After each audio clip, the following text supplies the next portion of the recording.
Welcome back to 101 East, this week in Kathmandu in Nepal. As we mentioned before the break, one of the most unstable parts of this country right now is the Terai region in the south, where violence is a regular event. In September, Amrita Sunar was a victim of that violence. Her village was razed to the ground and her husband and brother-in-law were killed. Here's her story in her own words. For the last 3 months or so, the people of my village have been living in this camp. It's very difficult, especially when it gets very cold at night. My name is Amrita Sunar. I am 16 years old from a village called Devipur.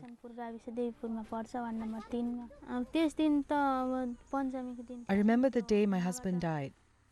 Somebody said a local politician had been killed. Everyone was told not to leave home so they could investigate the murder. People started coming towards our village, killing people and burning houses. We did not have time to escape. They came to our home and dragged my brother-in-law out. He begged for mercy, saying he had to feed his children. But they bludgeoned his head and burnt his body. We ran and we ran. They chased my husband and killed him in front of our eyes.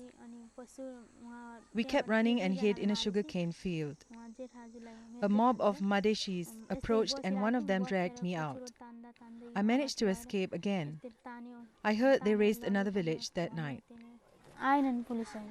The police base camp was very near, but the police did not come. Those who had to die, they died. No one came to our rescue. I am afraid of the Madeshis and I don't dare to leave this camp. I'm afraid they will kill us. We are too scared to walk to the main road. On the other hand, I also feel like killing them. My blood boils when I think about it. I don't want to see their faces. I just wish I have a home again. It's hard being idle here all the time. At least we will have somewhere to work and live in. Let me just talk a little bit about the Terai and the situation of unease which appears to be manifesting over quite a lot of the country. Before we went to the break, you were speaking of a fairly unstable political situation. Is it possible that outside of the row that we're having in Parliament that there is a bigger problem going on in the rest of the country? I think the bigger problem can be resolved by what is happening in Parliament.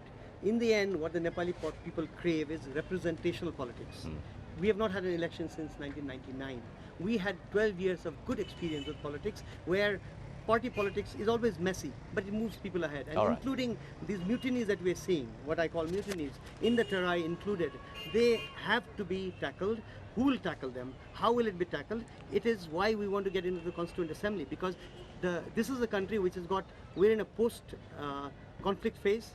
We are also in a re-democratization phase, but much more importantly, right now, people are demanding their identity.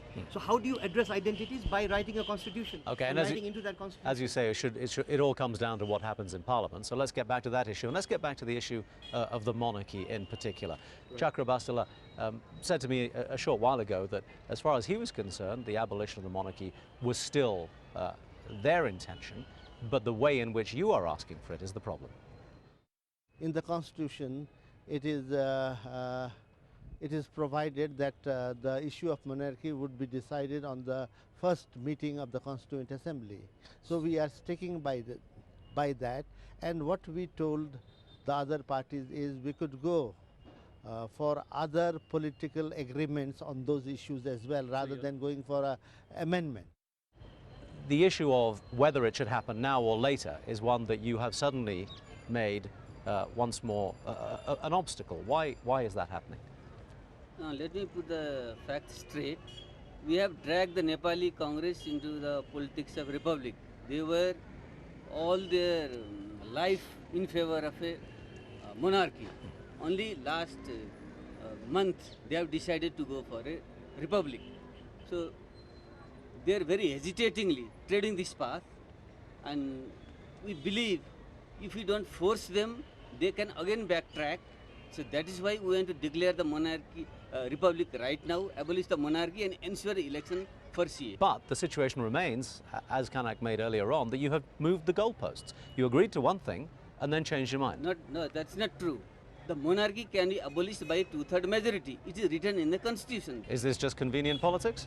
I think by now the ground created by the Maoists themselves is such that in all likelihood the monarchy will be gone.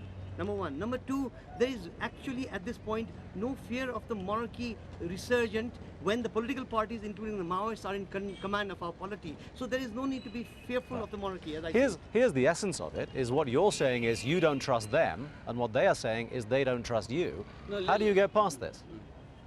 You must remember one thing. Constituent Assembly election was supposed to be held in June 2007. Why was it postponed? It was postponed because the monarchy created trouble in Madhesh. It has it had organized bomb explosion in Kathmandu. It organized disturbance in Kapilvastu district in Western Nepal.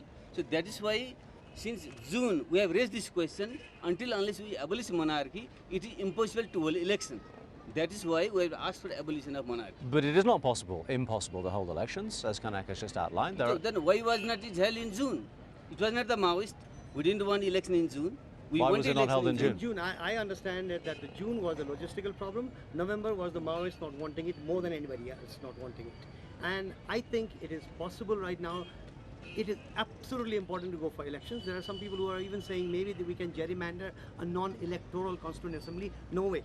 We have to go for elections, and what we hope for is that the Maoists now, not to be fearful of the king, and to realize that the Nepali people need to show their mandate through elected representatives. And my own suggestion, and I'd ask Mr. Bhattrai to respond to this point, if you do a deep analysis, why are the Maoists currently not going? The overall analysis seems to be that the Maoists realize they will not have the number of seats in parliament the way they do in the interim parliament. And this is a point that many people are making, is that the reason why you've moved away is fear of failure. People who are used to have fraudulent elections, buying votes, rigging elections, so they are not in favor of free and fair election. We are the people who fought for the poorest of the poor people in Nepal. We fought for the women, we fought for the Dalits, we fought for the Madhesis, and like these people are for us. But that is like saying we don't want elections, that's why we want elections. You see, I want free and fair election, where the poor people can participate.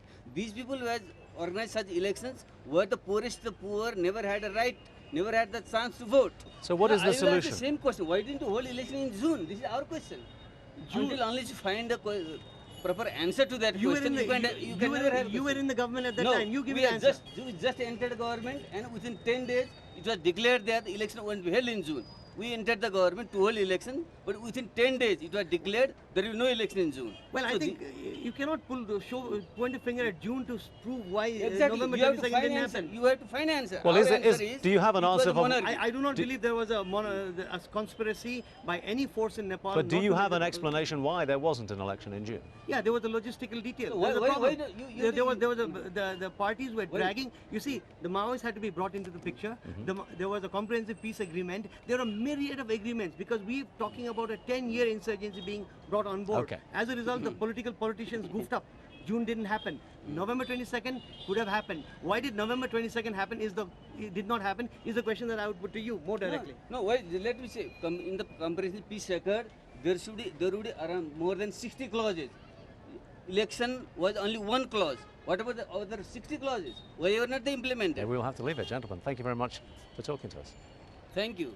Thank you. What only I think I would add is, they talk only of peace. We want peace with change. Without change, there will be no peace. That's the only difference. And I would like peace with democracy. Without democracy, there will be no change.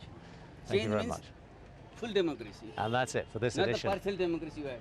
That's it for this edition of 101 East. Thank you very much indeed. Join us again for the next time.